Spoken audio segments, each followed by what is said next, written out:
Þetta er verkefni 2 í Word á blaðsíðu 74.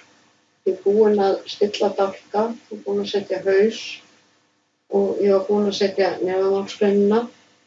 En nú ætla ég að raða nöfnunum, bæjarnöfnunum og fjöldanum.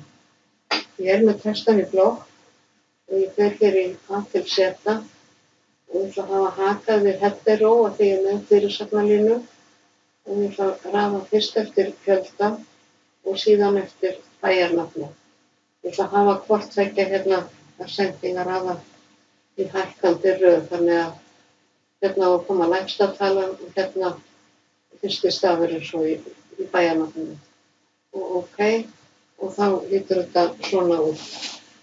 Nú ætla ég að setja hægri stillt númer á bæina.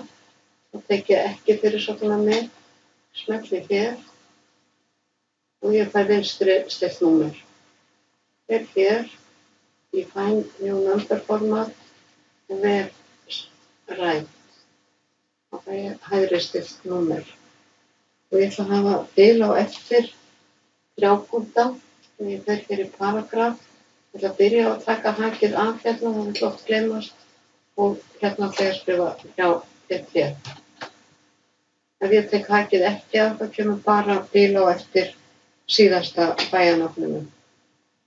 Og síðan ætla ég að vera með bendilinn einhvers staðar hérna í heimildinni og ætla að ýta á Ctrl og T. Og fer neðri línan fyrir 2 línum, þá fer hún inn 1,25 cm. Sjáu það hér að sjálfgefin inndráttur og ég ætla að vista.